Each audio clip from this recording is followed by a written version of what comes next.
Si mes calculs sont exacts, lorsque ce petit bolide atteindra 88 miles à l'heure, attends-toi à voir quelque chose qui décoiffe. À l'heure du goûter, on écoute le Magal West sur Westrack Radio. Interview, rubrique, micro-trottoir et musique sur Westrack. Non de Zeus! Bonjour à tous, c'est le retour du Magal West. Aujourd'hui, nous sommes le mercredi 29 avril 2026. Il est 17h. Alors, dans cette émission, on s'intéresse à notre chronique ciné et série de grands retours. Évidemment, on a raté quelques semaines et quelques nouveautés, alors on a plein de choses à se dire sur les sorties ciné de la semaine et aussi sur les nouveautés sur nos petites plateformes de streaming. On en parle juste après tout ça. D'abord, Michael McCall de retour pour la découverte Ferrarock. On écoutera 2 titres, Whispers Never Spoken et We Got to Get Moist. On retrouve aussi notre agenda culturel. Il se passe plein de choses au Havre en ce mercredi. On peut notamment parler de ce rendez-vous apéro des coopérateurs. On en parle tout à l'heure, d'ailleurs juste avant l'événement. Et puis Sylvain nous parle d'Éric Serra, le compositeur du Grand Bleu. Avant son concert au Zénith de Caen, Sylvain a pu lui poser quelques questions. On aura aussi de la musique, bien sûr, quelques nouveautés. Et puis j'ai rencontré Lucie Ardouin qui travaille le son binaural. C'était durant le festival Les Révélations. Reportage juste après tout ça. On retrouve aussi notre Flash Info, tout beau, tout neuf pour cette reprise, cette nouvelle semaine. Ensemble, on s'installe tranquillement. Prenez peut-être un jus de fruits avec vous pour ce petit goûter et on est ensemble pendant 1 heure.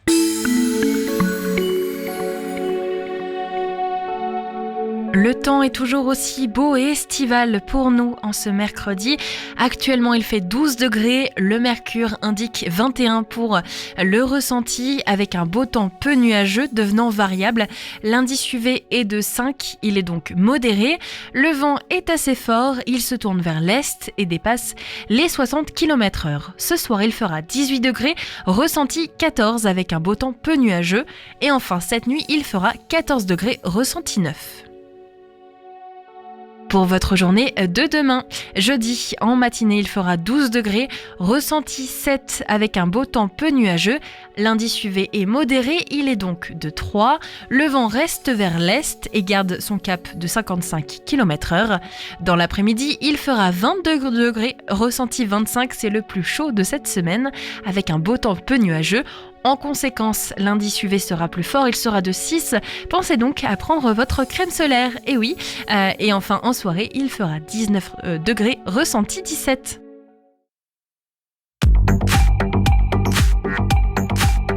Les infos locales sur Westrack. Le Flash. Bonjour à tous, voici le flash des actualités locales de ce mercredi 29 avril 2026. Le Havre des familles s'agrandit pour soutenir les parents. Antenne locale de l'association nationale Maison des familles, le Havre des familles accueille depuis 2017 tous les parents désireux d'obtenir du soutien dans leur quotidien. Elle vient d'inaugurer le premier étage de son établissement qui offre à la fois plus d'espace et d'intimité. Tous les parents sont accueillis gratuitement du mardi au vendredi de 9h à midi et de 13h30 à 16h30 au 63 rue Le Sueur. Monarque d'Emmanuel Mérieux, une pièce vibrante d'humanisme à voir au volcan du Havre. Dans sa dernière création, le metteur en scène Emmanuel Mérieux raconte une double odyssée, celle des papillons monarques qui descendent de 5000 km entre le Canada et le Mexique, et celle des migrants sud-américains qui remontent ce même parcours dans l'espoir d'une vie meilleure aux États-Unis. Rendez-vous mardi 5 mai à 20h et mercredi 6 mai à 19h au Volcan, tarif de 13 à 25 €, billetterie sur le site web du Volcan. Le Havre, la 18e édition de la course de l'Amazone, placée sous le signe du Far West. La 18e édition de l'Amazone aura lieu le dimanche 7 juin. Cette course marche de 6 km ouverte à tous en soutien à la lutte contre le cancer du sein s'élancera à 10h depuis l'esplanade Nelson Mandela dans une ambiance Far West festive et décalée. Les tarifs sont fixés à 15 €, 13 € avant demain et 8 € pour les enfants. Les inscriptions sont ouvertes en ligne jusqu'au 1er juin. Kamal Redouani, reporter de guerre, anime une rencontre à Montivilliers. Kamal Redouani est grand reporter de guerre. À travers ses livres et ses films documentaires, il raconte les guerres qui embrasent le monde depuis près de 20 ans. Il est l'invité de l'Université populaire de Montivilliers demain à 18h30 à l'abbaye de Montivilliers, espace Microfolie. Entrée gratuite, réservation sur www.ville-montivilliers.fr/programmation. Fécamp, Julien Desarbes expose ses peintures à la Grand Voile avec celles de son grand-père. Julien Desarbes a rejoint l'Union artistique de Fécamp et du Pays de Caux. Il expose à la Grand Voile aux côtés de son grand-père, Gilbert Belon, jusqu'au 10 mai. Une trentaine de tableaux qui réunissent 2 générations d'artistes. Rendez-vous les vendredis, samedis, dimanches de 15h à 18h. Merci d'avoir écouté. Ne partez pas, le journal se poursuit avec les informations nationales et internationales. Bonsoir à tous, Sébastien Lecornu appelle Total Energy à redistribuer d'une manière ou d'une autre ses éventuels profits exceptionnels. Le groupe pétrolier français a dévoilé aujourd'hui un bénéfice de près de 6 milliards d'euros au premier trimestre, en hausse de 50% sur un an. Sébastien Lecornu assure que le surplus fiscal à la pompe sera dédié au mécanisme d'aide directe aux Français, un surplus qui s'élève pour le moment à plus de 170 millions d'euros. Le Premier ministre assure que l'État ne profite pas de la guerre au Moyen-Orient. Pendant ce temps, le bras de fer continue entre Donald Trump et l'Iran. Selon le Wall Street Journal, le président américain souhaite un blocus prolongé de l'Iran pour contraindre Téhéran à une capitulation sur le dossier du nucléaire. Donald Trump appelle l'Iran à se ressaisir alors qu'en parallèle, les frappes israéliennes se poursuivent au Liban. L'armée libanaise annonce la mort d'un militaire et de son frère.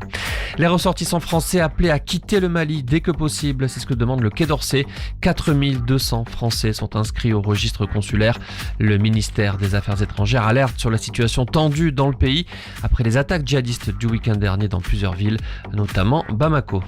2 personnes blessées dans une attaque au couteau à Londres cet après-midi dans un quartier juif. Le suspect a été arrêté. Le maire de Londres, Sadiq Khan, condamne une attaque épouvantable. Ces dernières semaines, plusieurs incendies ou tentatives d'incendie ont visé des ambulances de l'organisation juive du quartier. 1 an de prison ferme prononcé contre un homme reconnu coupable d'agression sexuelle sur la députée RN Yael Ménaché. Les faits se sont déroulés l'été dernier lors d'un bal des pompiers dans la Somme. Le mis en cause continue de nier les faits et va faire appel.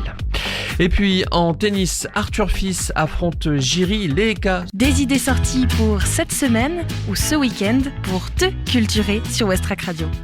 Je le disais en introduction de cette émission ce soir, retrouvez l'apéro des coopérateurs. C'est à la Mouette, dégustation mais aussi temps pour découvrir cette association 145 rue du Maréchal Joffre pour devenir donc coopérateur de ce lieu équitable et social. Un blind test encore et toujours, on adore les blind tests au Havre, c'est le Brou Pub qui propose ce blind test 10 rue Jean Morel à 19h30. J'ai l'impression que si on fait tous ces blind tests qui sont proposés au Havre, on va devenir de vrais experts et toutes les villes seront jaloux de nous. Enfin, un vernissage forme des luttes, c'est au Tetris, c'est à partir de 19h30 et c'est gratuit. Westrack et la Fédération des radios associatives Musiques Actuelles, la Ferrarock, vous partagent la découverte musicale du jour.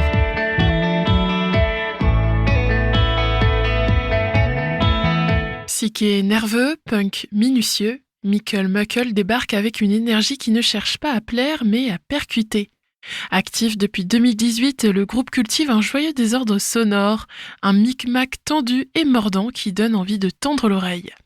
Si on en parle aujourd'hui, c'est parce que leur tout premier album, Tit for Tat, vient d'être sacrée découverte musicale Ferrarock de la semaine, et clairement, ça secoue.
Né dans un contexte un peu bancal, entre frustration post-confinement et envie de repartir à zéro, ce disque s'est construit dans la patience et l'expérimentation.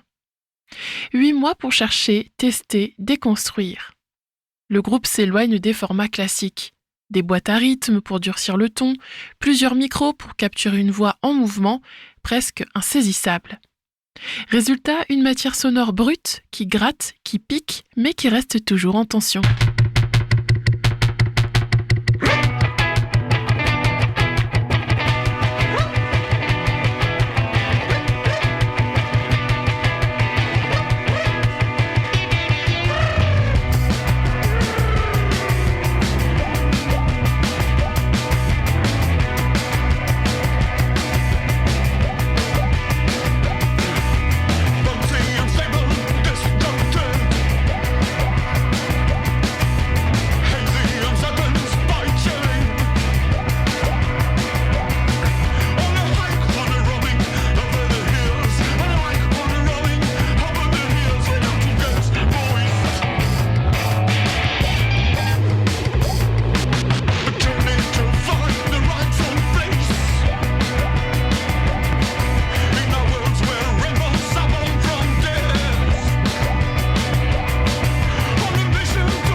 Fortat, c'est un album comme un reset, une errance assumée, mais surtout une urgence qui traverse chaque morceau. Pas de nostalgie ici, juste une avancée à vif, œil pour œil, son pour son. Michael Muckle signe un premier projet qui ne laisse pas indifférent et qui trouve parfaitement sa place dans la sélection Ferrarock. Le Mag à l'Ouest, info, divertissement et bonne humeur sur Westrack. Il est 17h17. Avant de retrouver notre petite chronique ciné et série, eh bien, on retrouve Sylvain qui nous parle du compositeur du Grand Bleu. Avant son concert au Zénith de Caen, il a pu rencontrer Eric Serra. Eric Serra, bonjour.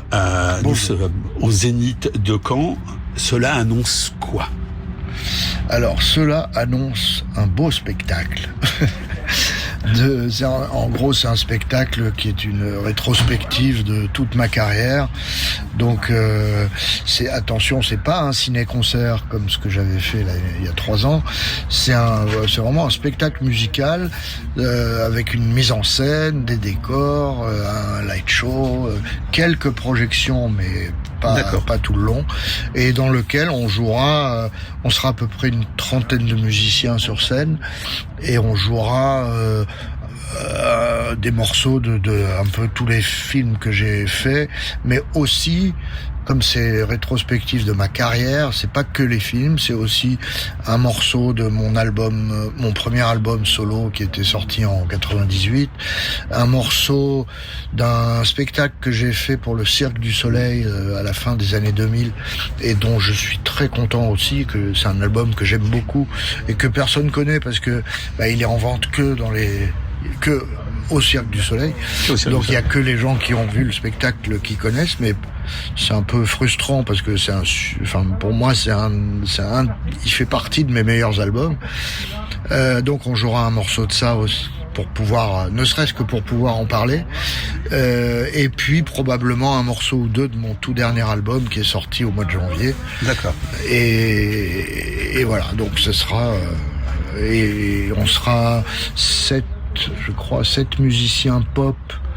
Enfin, quand je dis musiciens pop, c'est-à-dire batterie, guitare, basse, etc., choristes, et on aura une vingtaine de cordes en plus derrière nous. Oui, c'est déjà arrivé de jouer avec un orchestre philharmonique, etc. Oui. Ouais. Tournée des Zéniths avec un point d'orgue, j'ai cru comprendre, le 6 décembre 2026 à l'Accor Arena. Ouais. Comment on prépare le set pour une tournée Zénith? Est-ce que ça a déjà été établi? Est-ce qu'il y a des résidences de prévues? On parlait tout à l'heure des morceaux joués, une certaine chronologie.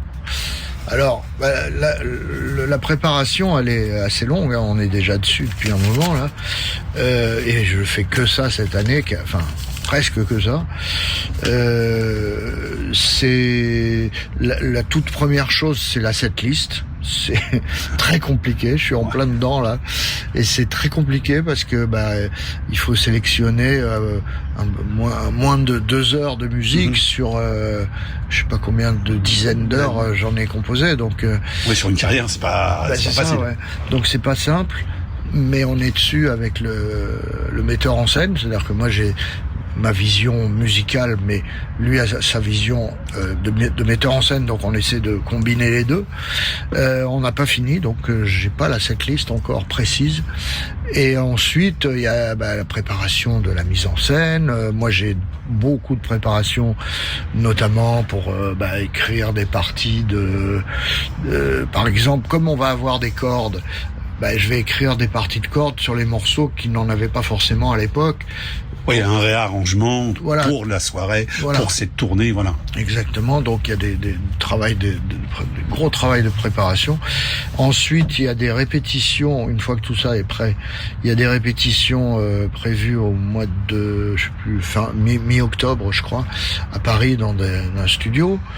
Avec le staff, avec les musiciens. Alors c'est en plusieurs parties, parce que donc dans un premier temps, c'est une répétition avec uniquement le groupe. Donc pour répéter juste la musique. Ensuite, on intègre par exemple les choristes, puisqu'elles n'ont pas besoin de tout répéter, donc elles viennent pas dès le début. On intègre les choristes. Ensuite, on intègre les techniciens, c'est-à-dire le son, les lights, et puis le metteur en scène, lui, il est là tout le temps pour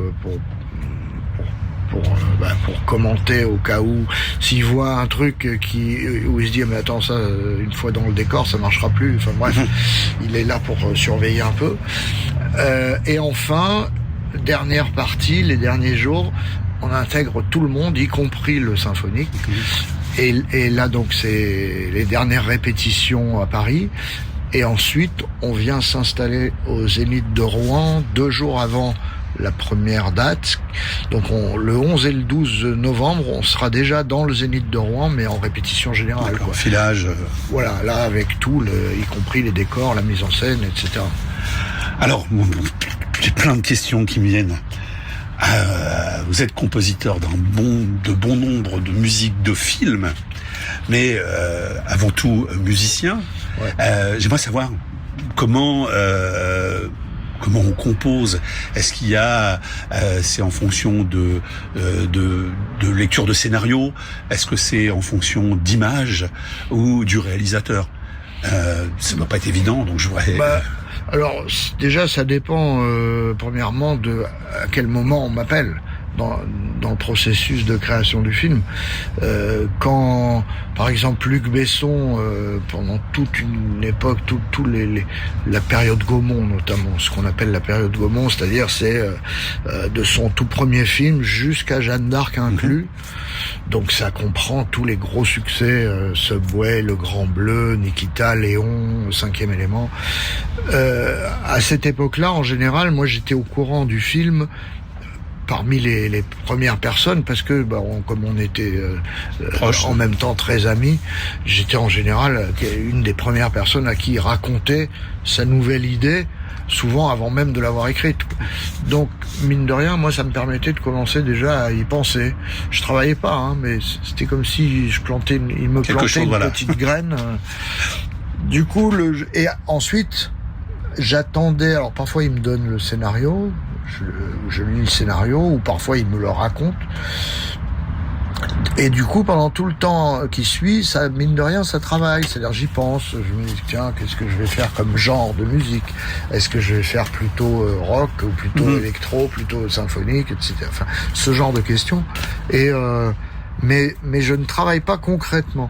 Et ensuite, j'attends d'avoir les images pour commencer à composer. Mais du coup, le jour où je commence, mine de rien, il y a tout un pré-travail qui s'est fait inconsciemment.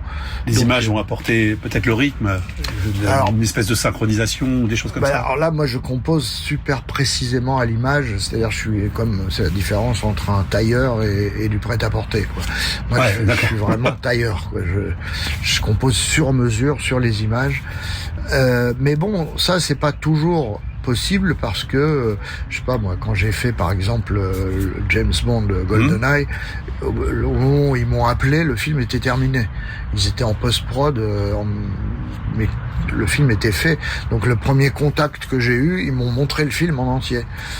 Donc forcément là, c'est pas la même chose. Là, je commence directement sur le film. Voilà, là, il y a une demande bien spécifique et voilà. Donc ça dépend. Il y a pas de règle. Disons que si j'ai le choix, ce que je préfère, moi, c'est avoir le film tout de suite.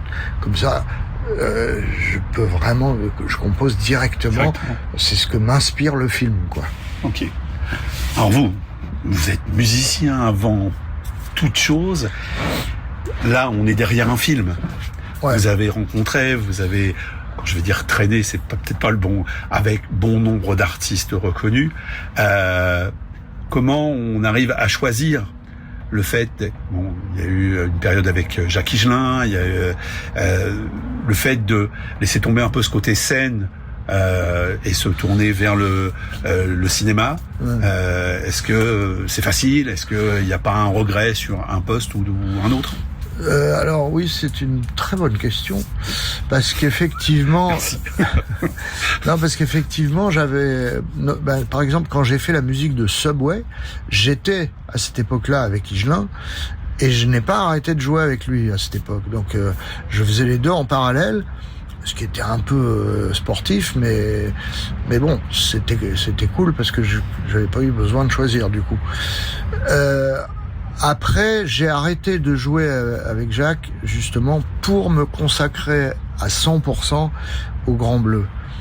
Je sais pas pourquoi, mais je sentais que je voulais vraiment mettre 100% de mon énergie là-dedans, et pas 80 ou 60. Donc, j'ai arrêté de jouer avec Jacques pour ça. Et à l'époque, je me rendais pas compte de l'importance que ça avait pour moi de jouer, parce qu'en fait je jouais depuis toujours, depuis que je joue depuis que je suis né. J'ai commencé à faire de la scène à l'âge de 11 ans, donc d'accord.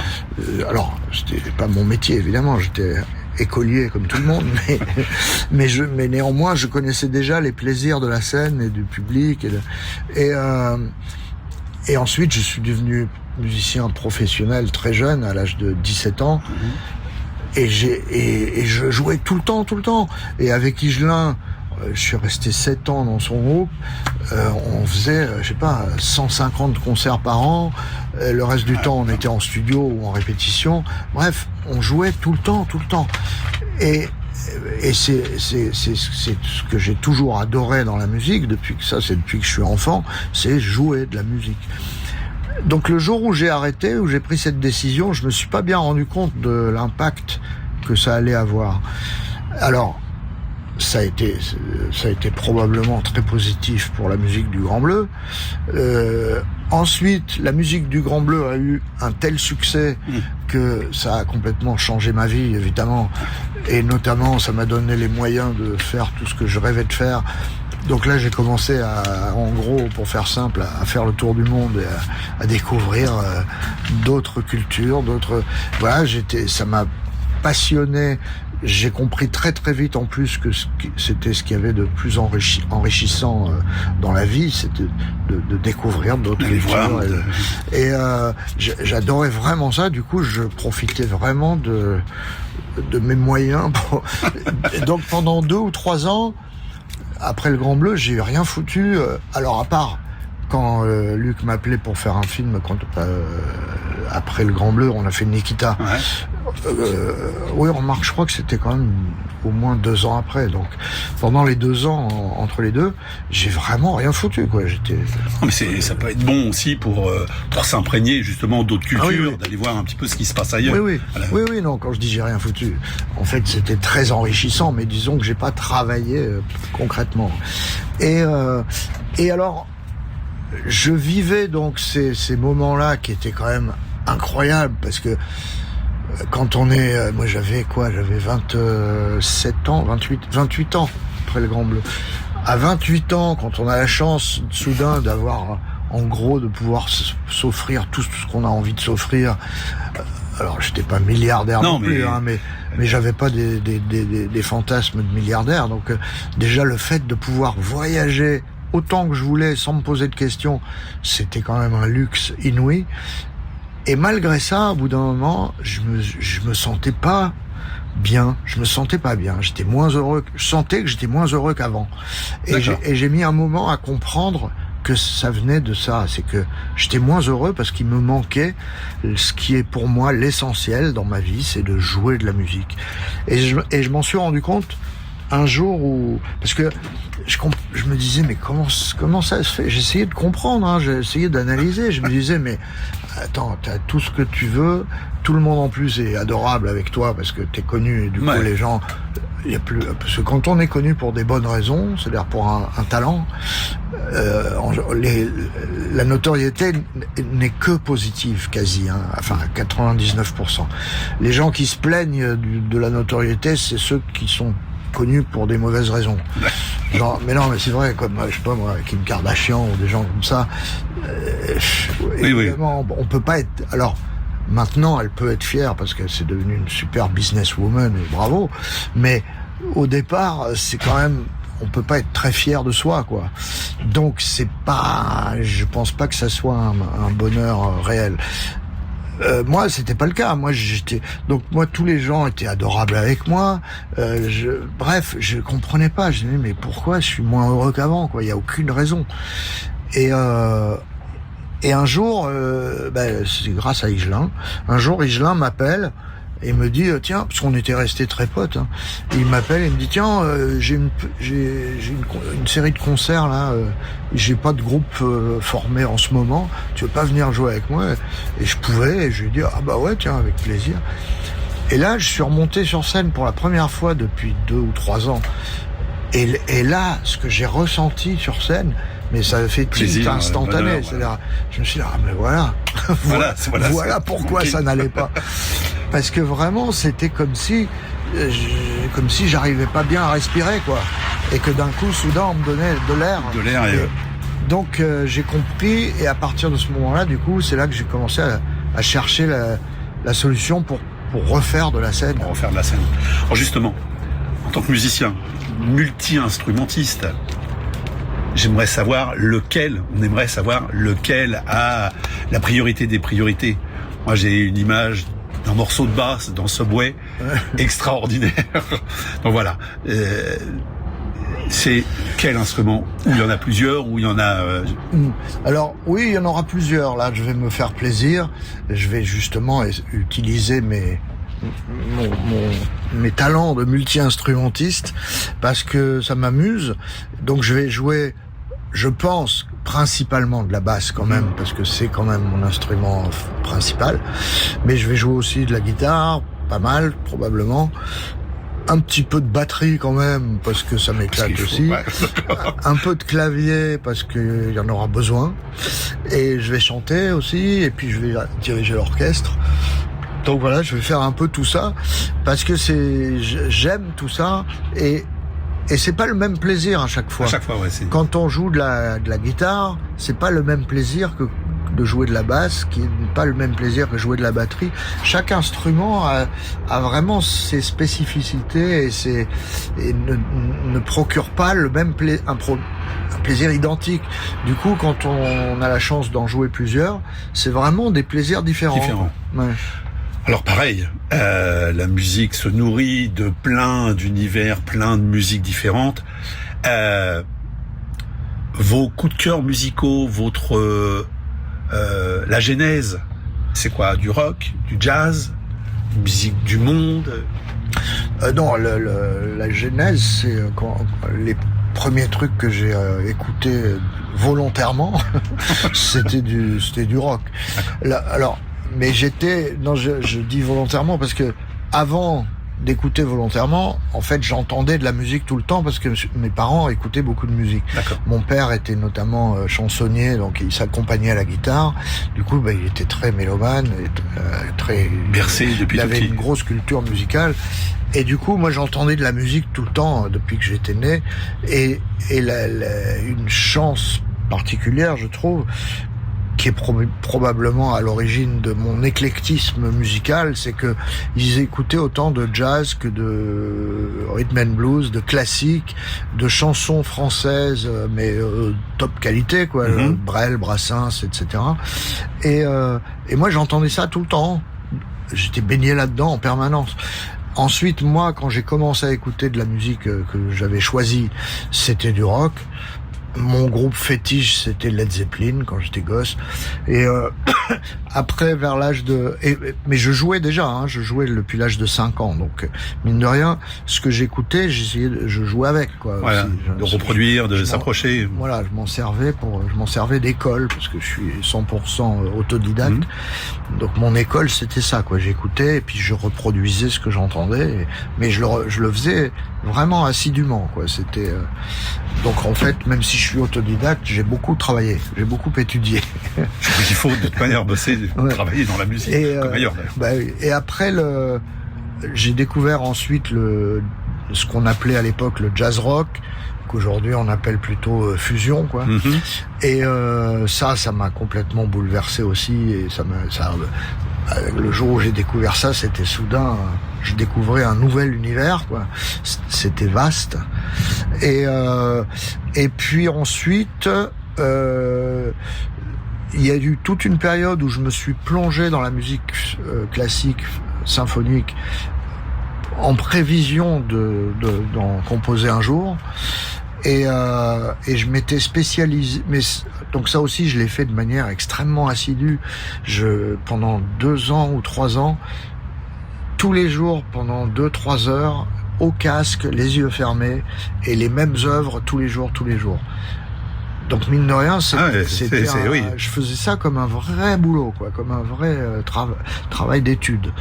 Et je m'étais spécialisé dans 4 compositeurs et même 4 œuvres précises, mais c'était Stravinsky, Ravel, Debussy et Bartók, parce que tout ce que j'avais entendu, c'est cela qui m'intéressait le plus, quoi. D'accord. C'était mes idoles dans le milieu du classique.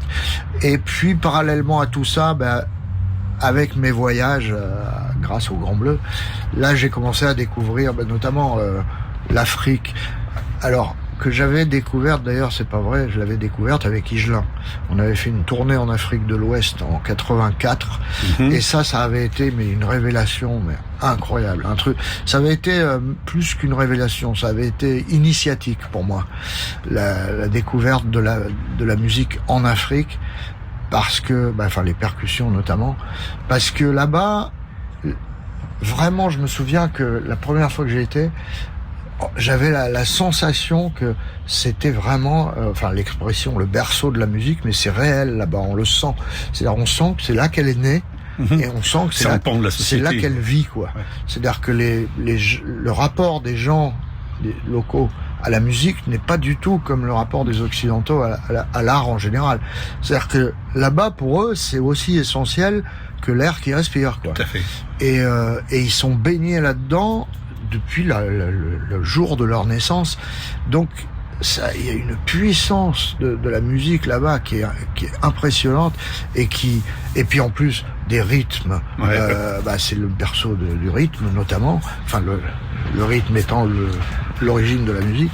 Et là-bas, j'ai appris énormément de choses. J'ai appris à jouer des percussions avec des percussionnistes locaux. Et j'y ai passé énormément de temps. J'ai acheté une maison là-bas que j'ai gardée pendant 30 ans.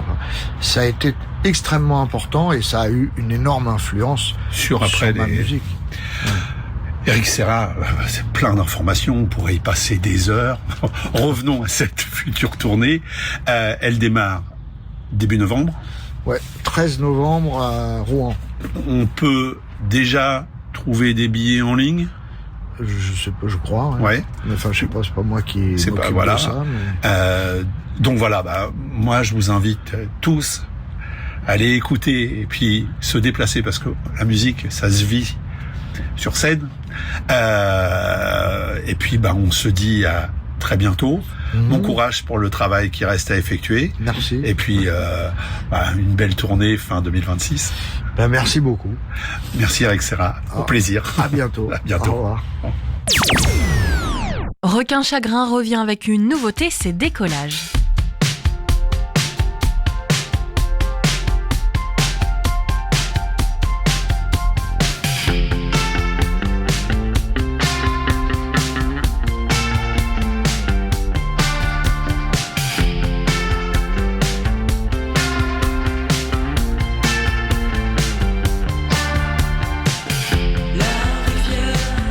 Dans ses bras, me rappelle, c'est comme ça.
Requin chagrin, décollage. Il est 17h43. Décollons tout de suite pour un autre reportage. Retour sur le festival Les Révélations avec ma rencontre. C'était Lucie Ardouin qui propose des ateliers autour du son binaural. Bonjour. Avez-vous bien vérifié que votre casque n'est pas inversé ? Quand je parle à gauche, m'entendez-vous bien à gauche ? Et là maintenant, à droite ? Ok, très bien. Nous allons ici parler de son 3D. Le vrai, je veux dire celui avec lequel vous fonctionnez au quotidien. Pour vous déplacer, pour vous orienter, c'est ce qu'on appelle l'écoute binaurale, qui permet une immersion totale dans un environnement sonore, comme si vous y étiez. Allez, c'est parti. Que diriez-vous d'une expérience sonore inoubliable ? Voici un aperçu du menu sonore. Bonjour à toutes, bonjour à tous. Aujourd'hui, on est encore ici au DOC dans le cadre du festival Les Révélations. Et aujourd'hui, je rencontre Lucie Ardouin qui va nous parler du son binaural. Bonjour Lucie. Bonjour. Comment ça va ? Ça va bien. Et toi ? Ça va bien. Oui. Alors on est dans un endroit un peu feutré ici, à l'intérieur du centre commercial, mais on est un peu isolé. Tu vas pouvoir nous expliquer pourquoi on est entouré de casques. Pour commencer, le son binaural, qu'est-ce que c'est ? Alors le son binaural, c'est tout simplement la réplication de l'écoute humaine. C'est-à-dire binaural, ça veut dire lié aux deux oreilles. On est équipé de deux oreilles, de deux tympans. Et grâce à la forme de nos pavillons, on est capable d'entendre en élévation et d'entendre en 3D, devant, derrière, sur les côtés. Comme un couple stéréo, mais les pavillons nous permettent en plus d'avoir une sensation d'élévation au bas. Et donc quand on enregistre avec soit des micros placés directement dans les oreilles, donc on met des omnidirectionnels, ou des têtes artificielles comme celles que j'utilise ici pour les ateliers et aussi pour des créations, pour différents projets dans lesquels je travaille, j'utilise une KU100 de chez Neumann, voilà, de Georges Neumann. Qu'est-ce que c'est ? C'est un appareil spécifique ? C'est une tête de bonhomme, vraiment, équipée de micros omnidirectionnels dans les oreilles, avec des oreilles, des pavillons. Voilà, c'est une vraie tête, donc ce qu'on appelle une tête artificielle. Il en existe plusieurs. Donc toi, tu viens présenter ici, dans le cadre de ce festival, un atelier autour du son binaural. Donc on vient, on met un casque et on découvre ce son ? Exactement. Alors je propose des ateliers de différentes durées. Là, c'est vraiment très court, c'est une petite initiation d'une demi-heure. Donc les enfants arrivent, ils mettent le casque, je commence à leur parler via cette tête binaurale. Du coup, les oreilles de la tête artificielles deviennent leurs oreilles. On fait un petit test gauche-droite, je me présente et puis après je leur fais écouter quelques extraits de réalisations sur lesquelles j'ai travaillé et on clôture la séance de 30 minutes par une petite sculpture sonore en son 3D. Donc voilà, on a écrit un petit texte de présentation et chaque enfant va aussi donner son prénom, je lui donne un petit accessoire de bruitage, il va faire un son et puis voilà, le tour est joué, ils ont leur enregistrement en son 3D. C'est quoi exactement une sculpture sonore ? Alors j'appelle ça une sculpture sonore parce qu'on a les 3 dimensions et c'est vrai quand on écoute le binaural au casque, on a vraiment l'impression que les sons sont en dehors du casque, ils sont pas dans la tête comme une écoute stéréophonique standard. On a l'impression d'avoir quelqu'un derrière nous, au-dessus. Enfin voilà, on est immergé vraiment dans l'endroit de prise de son. C'est un partage d'expérience et sculpture comme une sculpture en 3D, comme un hologramme en fait, sauf que là c'est avec des sons. Donc on capte des paysages sonores différents. L'idée c'est quoi ? D'explorer le son, d'explorer aussi la manière dont on écoute ? Alors, le binaural, il date pas d'hier puisque les premiers tests ont été faits dans les années 1930 à peu près. Il y avait la tête Oscar Remué qui avait été confectionnée. Et c'est vrai que les recherches à l'époque, c'était plutôt pour comprendre les mécanismes de l'audition humaine. Seulement depuis, je sais pas exactement, mais plusieurs décennies, ces têtes-là sont utilisées à la fois pour de la prise de son musicale, mais aussi pour du podcast radio, dans les jeux vidéo. J'ai même travaillé avec le service recherche de l'armée pour enregistrer des tirs d'armes sur des champs de tir, j'imagine dans le but de pouvoir entraîner les soldats à aiguiser leurs réflexes, reconnaître la provenance d'un son, la distance, etc. Et puis oui, alors on parlait des paysages sonores, bien sûr depuis 20 ans je collecte des sons. Alors quand je pars à l'étranger, je pars avec ma petite paire de micros, DPA 45-60 pour la référence, donc j'insère dans mes oreilles. Je pars pas avec la tête Neumann parce que je veux pas prendre le risque avec les services sécurité des aéroports d'avoir une tête dans une boîte. Donc voilà, j'ai ma petite paire de micros et j'enregistre des sons partout, en France aussi, bien sûr. Pendant le confinement par exemple, j'ai pu faire des super captations d'ambiance, sans voiture, sans perturbation. Donc moi, mon but, c'est vraiment de collecter les sons tels qu'ils sont aujourd'hui pour pouvoir les partager peut-être dans 100 ans si l'humanité existe encore. Et puis, bien sûr, ensuite, de pouvoir mettre cette expérience de plus de 20 ans d'expérimentation du son binaural au service de la création et des créateurs. Donc, j'interviens des fois juste comme consultante pour la mise en scène sonore auprès de metteurs en scène, auprès d'artistes et aussi, bien sûr, comme ingénieur du son. Puisque c'est ma formation de base, je suis un ingénieur du son cinéma. Je collecte aussi des témoignages de gens que je rencontre dans mon coin, qui ont des histoires assez dingues à raconter. Je les enregistre aussi en binaural. Du coup, quand on écoute au casque, c'est bien une écoute au casque, on a l'impression vraiment d'être avec eux. Et après, il y a toute une partie de production plus conséquente avec des sociétés de production, avec le groupe M6 par exemple, avec Golden Moustache aussi, voilà, des structures avec lesquelles j'ai travaillé. On vit dans un monde très visuel. Quand on part en voyage, on prend notre téléphone, on prend des photos, parfois des vidéos qui nous permettent de capturer des instants et donc des sons. Et c'est quelque chose que vous conseillez justement, vous parliez de témoignages et du fait d'avoir l'impression d'être avec la personne, peut-être pour le souvenir.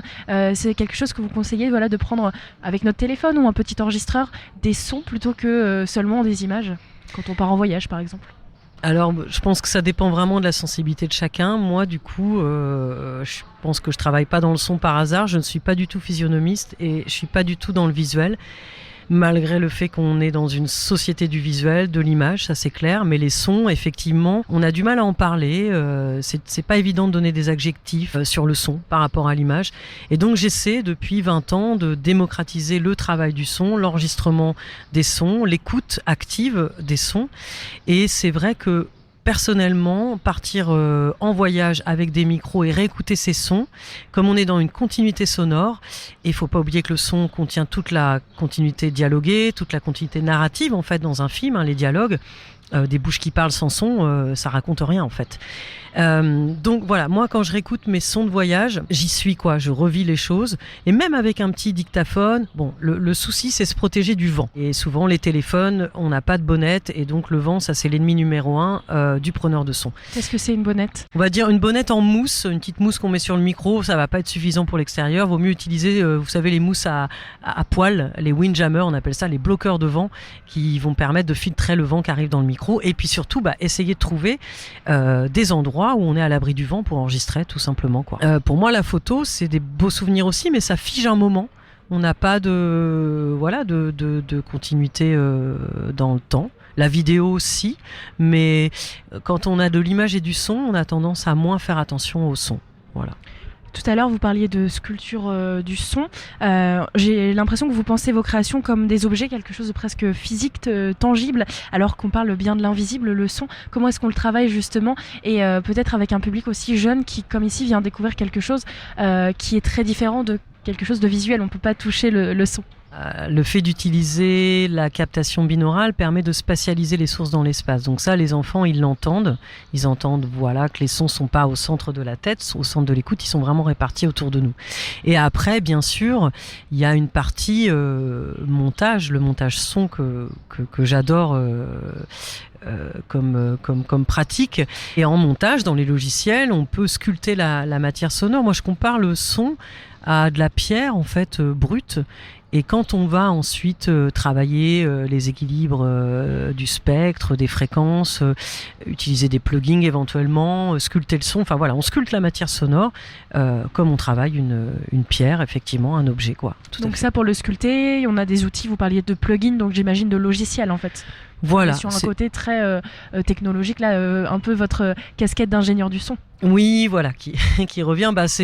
En fait, c'est lié. Je suis musicienne aussi, et tout ça, je pense, est lié. Être dans l'écoute, la musicalité, et donc c'est vrai que dans le logiciel, on peut sculpter le son avec des outils standards qu'utilisent des monteurs son pour le cinéma ou pour la musique. Et on a aussi des outils de spatialisation du son. Donc ça m'arrive sur des productions de mélanger à la fois des prises de son en binaural natif avec des têtes artificielles, et pour des sons un peu spéciaux, des effets spéciaux d'ailleurs, des explosions, des choses comme ça, d'utiliser des plugins de spatialisation.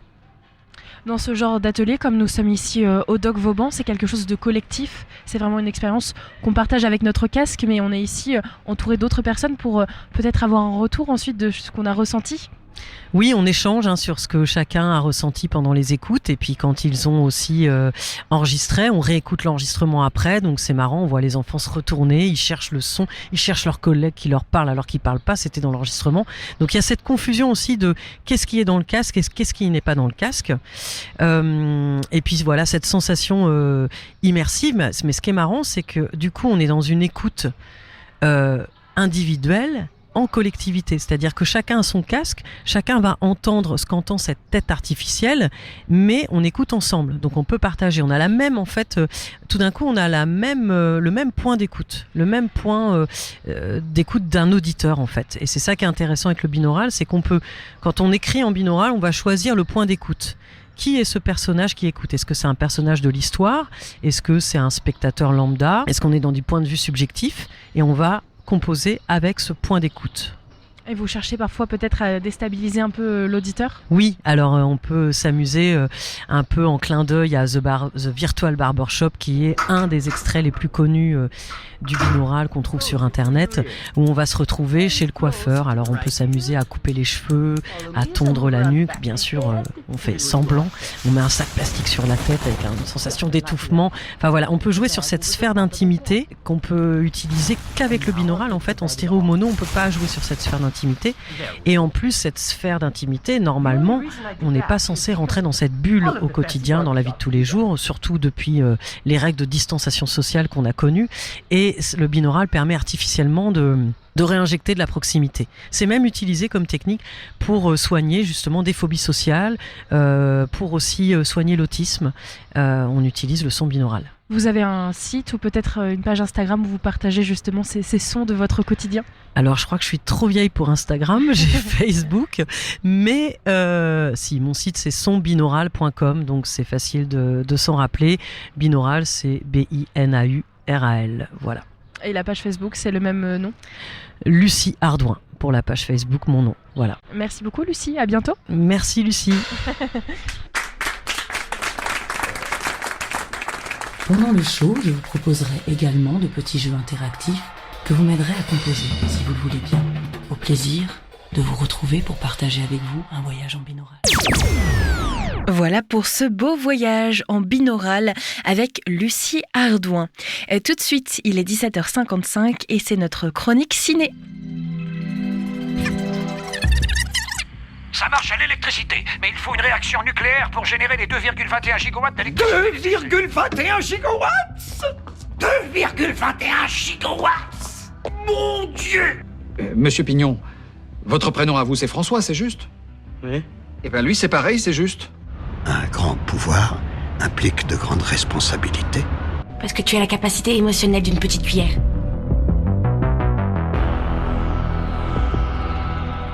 Cette semaine sort Le Diable s'habille en Prada 2, Vivaldi et moi et Die My Love. Côté streaming, on parlera de À Contresens Londres avec un deuxième opus en préparation. Et puis côté série, The Night Agent pourrait avoir une saison 4 menacée.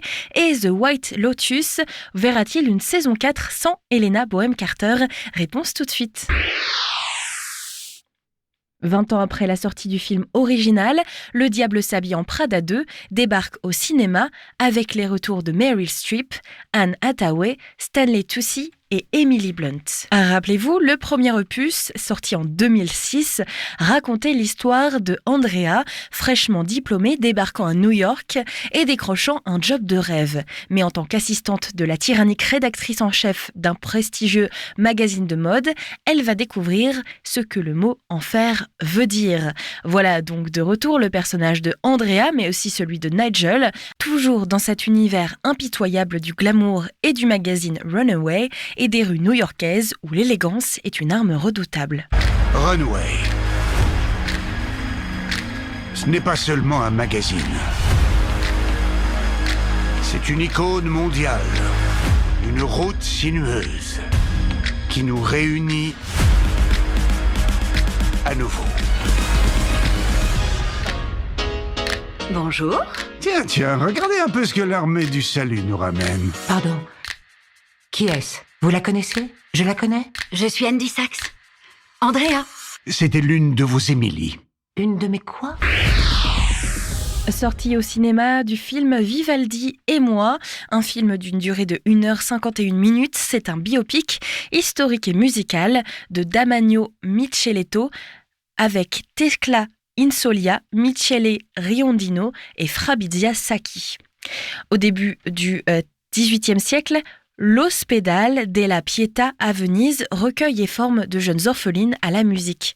Dissimulées au public, souvent masquées ou derrière une grille, l'orchestre de jeunes filles se produit pour les riches mécènes de l'institution. Cecilia, 20 ans, y excelle en tant que violoniste jusqu'au jour où l'arrivée d'un nouveau maître de musique, Antonio Vivaldi, vient bousculer sa vie et celle de ce lieu.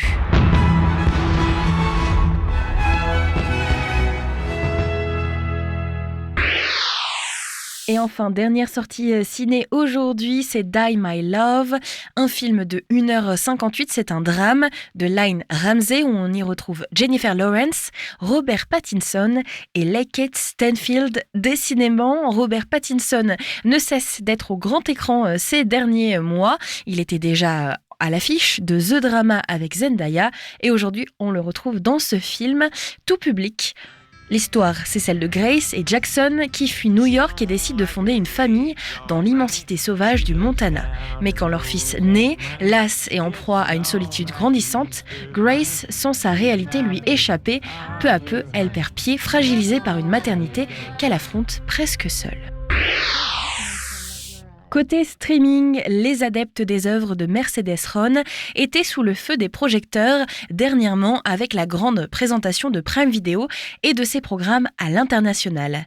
Pour celles et ceux qui ne sont pas à jour, Mercedes Ron, c'est la papesse de la romance young adult, aussi appelée YA, où on compte déjà pas moins de 10 adaptations en film, et ce n'est pas fini, de cette prolifique autrice espagnole.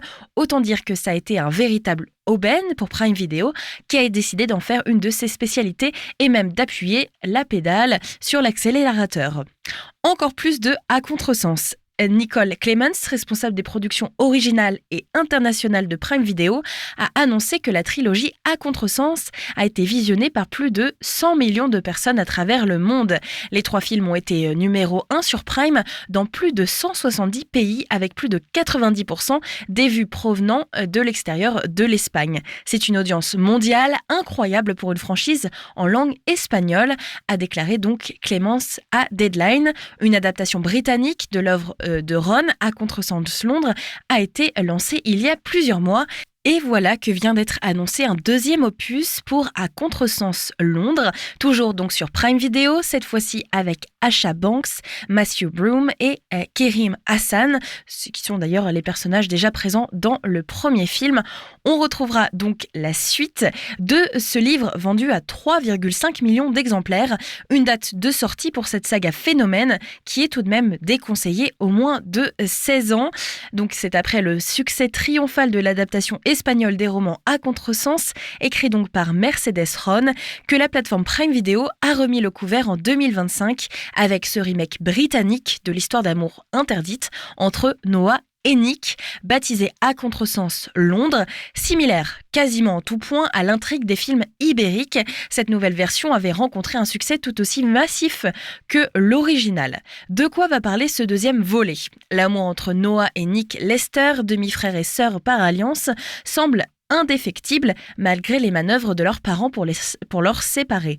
Or, le travail de Noah et l'entrée de Nick à l'université ouvrent leur vie à de nouvelles relations. L'apparition d'une ex-petite amie en quête de vengeance et de la mère de Nick aux intentions peu claires va ébranler les fondements non seulement de leur relation, mais aussi de la famille Lester elle-même. Alors, quand sortira ce nouvel opus ? Eh bien, À Contresens Londres 2 sera disponible en juin sur Prime Video. En attendant, vous retrouvez le premier opus de la version Londres et les 3 films de la version espagnole sur la plateforme Prime. Nous avons régulièrement parlé de la série Night Agent, top 1 lors de sa première saison sur la plateforme Netflix. Après une sévère chute d'audience, Netflix tente de relancer sa série d'action avec cette fois-ci un casting XXL pour la saison 4.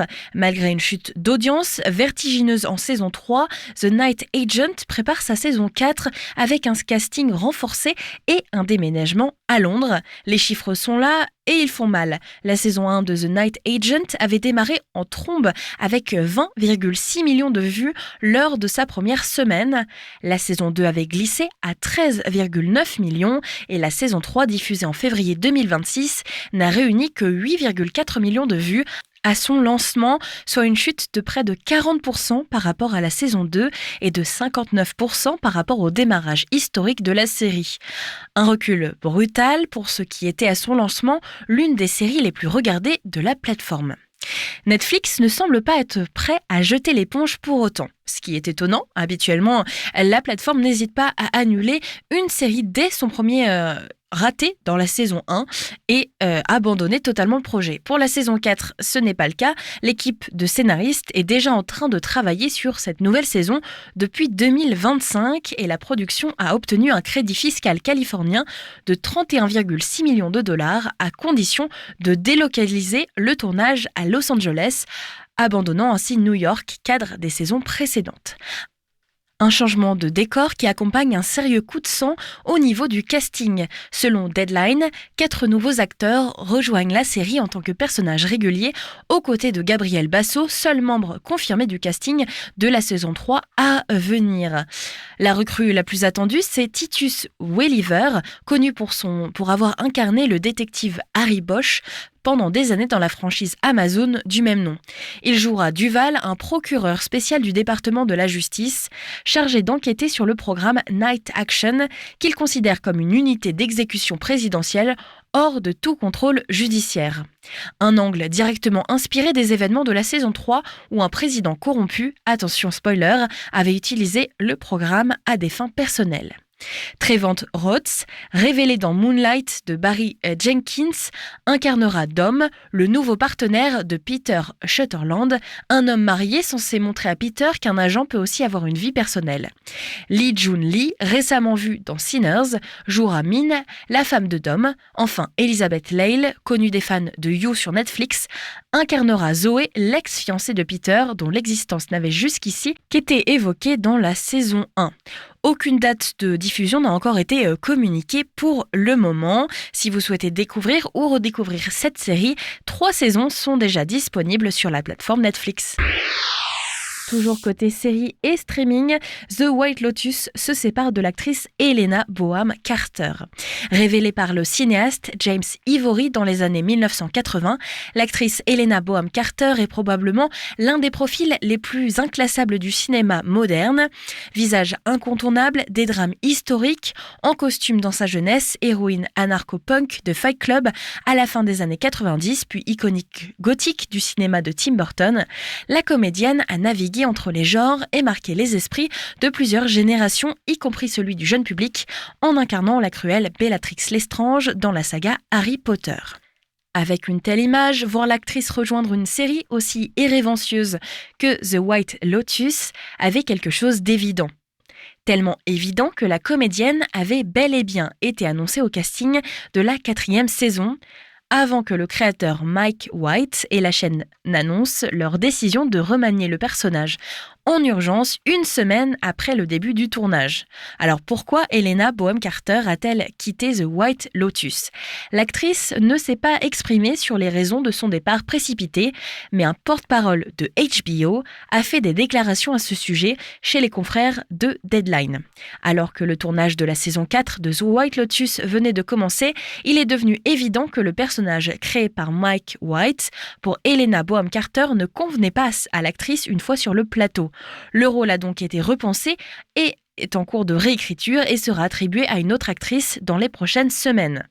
Nous sommes attristés de ne pas pouvoir travailler avec elle, mais restons de fervents admirateurs et espérons vivement collaborer à nouveau avec cette actrice légendaire sur un autre projet prochainement. Fin des guillemets. Une décision très rare dans l'industrie qui a été prise au risque de compliquer la production de cette nouvelle saison très attendue qui se déroulera dans le sud de la France. Les 3 premières saisons de The White Lotus sont disponibles sur HBO Max. Je vous souhaite une très belle soirée et je vous dis à demain avec un autre invité et vous retrouvez bien sûr l'émission en podcast sur le site west-track.com. Everyone talks about the rust on our hair. Everyone talks about the dirt on the iron. Nobody's sure, but everyone is afraid. Here come the chains, the dark days. Bye, friend, I'll thank you some days. Everyone talks about the sand on our skin and the way soul seems to dig into our cheeks. Now it's time to get down on our knees. Here come the shades and the dark days. Bye, friend, I'll thank you someday. Let them be right. Let's embrace the bright gray. I'm so tired of the fight. Let's end it the right way. We'll hear the sea and the call of the spaces. We'll lose our liberty to the wind to save ourselves from a bad dream.